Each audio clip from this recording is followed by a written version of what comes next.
Hey there, upgraders. Roquinia here, and I'm about to fundamentally rewire how you think about pain, injury, and that nagging ache that's been holding you back. Right now, millions of people are avoiding squats because an MRI showed a disc bulge. They're skipping workouts because of bad knees. They're living in fear of movement because someone in a white coat pointed at a scan and used words like degeneration and abnormal. Here's the truth that will set you free. 96% of pain-free 80-year-olds have disc degeneration. 69% of people with zero hip pain have labral tears on MRI. Your scan is lying to you, or more accurately, you're misinterpreting what it's saying. Pain isn't damage, damage isn't pain, and understanding this distinction is the difference between a lifetime of fear-based movement restriction and actually getting stronger despite the inevitable wear and tear of being human. Today we're diving into modern pain science, and by the end you'll understand why your brain creates pain even when nothing is damaged, why stretching for DOMs is completely useless, and how to know exactly when to push through discomfort and when to actually rest. Let's start by destroying everything you think you know about pain. Pain is not an input from your body to your brain. It's an output from your brain to your conscious experience. This distinction changes everything. Nociception is the detection of potentially harmful stimuli by specialized neurons called nociceptors. They send danger signals, not pain signals, to your spinal cord and brain. These are just data points, temperature, pressure, chemical changes. Your brain takes these signals and runs them through a threat assessment algorithm involving memory, context, beliefs, emotions, and past experiences. Only then does it decide whether to create the conscious experience of pain. This is why soldiers can suffer massive injuries in battle and feel nothing until they're safe. Their brain prioritizes survival over signaling damage.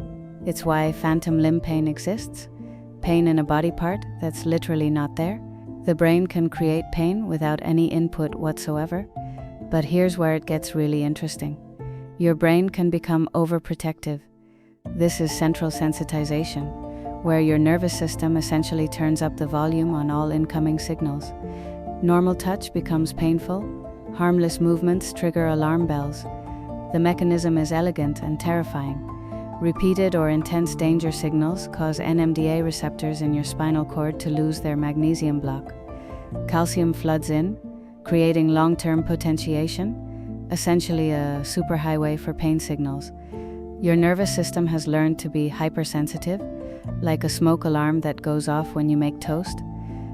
This isn't psychological, it's neurological. Your nervous system has physically changed to become more protective, and once this happens, the presence or absence of tissue damage becomes almost irrelevant. Here's data that should be taught in every doctor's office. When researchers scan pain-free people, they find abnormalities everywhere. In 20-year-olds with zero back pain, 37% have disc degeneration. By age 80, it's 96%. Disc bulges, 30% of pain-free 20-year-olds, 84% of pain-free 80-year-olds. These aren't injuries, they're normal aging, like wrinkles on the inside. The knee is even more dramatic. 43% of adults over 40 with no knee pain have cartilage defects on MRI. Athletes, 31% have meniscal damage with zero symptoms. They're running, jumping, competing at elite levels with damaged knees. The hip tells the same story. 69% of people with no hip pain have labral tears. Nearly 7 out of 10 people walking around with torn hips don't even know it. This matters because words create reality. Tell someone they have a degenerated disc, and their brain immediately increases threat perception. They move differently. Protect the area, avoid activity. The scan didn't find the problem. The scan created the problem. This is the nocebo effect. Negative expectations creating negative outcomes. Studies show that simply telling someone their spine is degenerating increases pain and disability, even if they were fine before the scan. Unless you have red flags like unexplained weight loss, fever, or progressive neurological symptoms, that MRI is more likely to harm than help. The abnormality is probably incidental, a red herring unrelated to your pain. This doesn't mean tissue damage doesn't exist or doesn't matter. Real injuries follow predictable biological timelines, and respecting those timelines is crucial. Muscle injuries heal in phases. Days 0 to 7 are inflammatory. Your body clears debris. This is when brief rest can make sense. Weeks 1 to 6 are proliferative. Satellite cells lay down new fibers. This is when movement becomes medicine. Not aggressive loading, but progressive stress that teaches tissue how to organize. From week 6 to month 12 is remodeling. Temporary scaffolding becomes permanent architecture. Strength can take months to fully return, even after pain disappears. These timelines apply to real tissue damage. A grade 2 muscle tear takes 8 to 16 weeks. A grade 3 tear can take close to a year. But that hamstring tightness you've had for 2 years isn't tissue damage anymore. That's a nervous system stuck in protection mode. Tendons behave differently. They're mechanosensitive and require load to heal.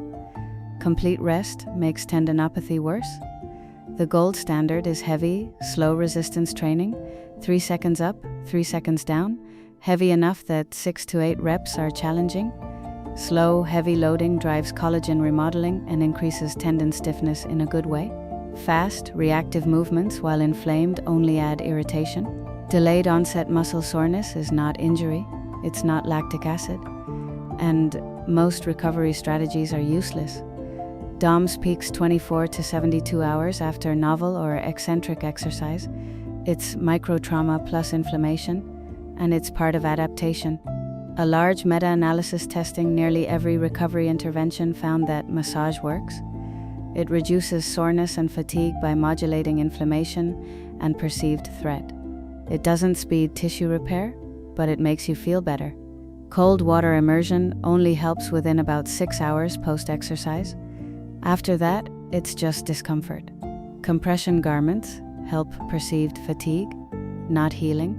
Light movement offers modest benefits. Stretching does nothing for DOMS, 0 benefit.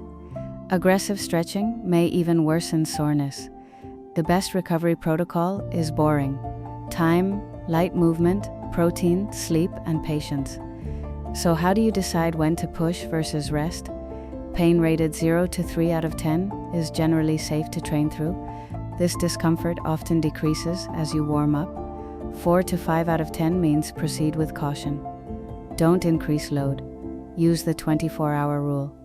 If pain returns to baseline by the next day, the dose was appropriate. If you're worse, you overdid it. 6 to 10 out of 10 means stop. High pain that worsens with activity suggests excessive tissue stress or extreme sensitization. Pushing through makes it worse. Context matters. Sharp, stabbing pain at low intensity can be more concerning than a dull ache at higher intensity.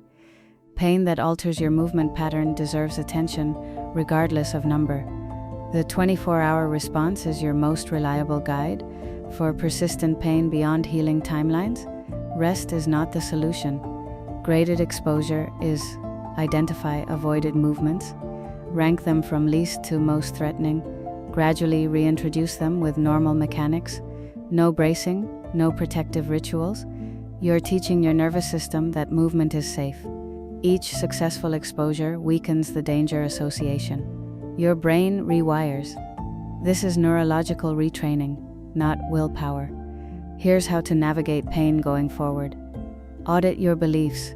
If you're avoiding movement because of an old scan or a label like bad knees, challenge it. Use pain ratings and the 24-hour rule to guide decisions, not fear. Distinguish soreness from injury. DOMS is dull, bilateral, and improves with movement. Injury pain is often sharp, localized, and movement-specific. Respect healing timelines for real injuries, but don't rest indefinitely for persistent aches. Use graded exposure consistently. Stop wasting money on gadgets. Massage if you want. Cold water if you enjoy suffering. Otherwise, sleep, protein, and movement win. Watch your language. You're not broken or fragile. Words shape threat perception. Pain is not a measure of damage. It's your brain's opinion about protection. Sometimes that opinion is outdated. Your job is to update the software through smart, progressive movement. Until next time, remember, your body is not fragile, it's adaptive. And the difference between breaking down and breaking through is knowing when pain is teaching you and when it's lying. Keep upgrading, fearlessly,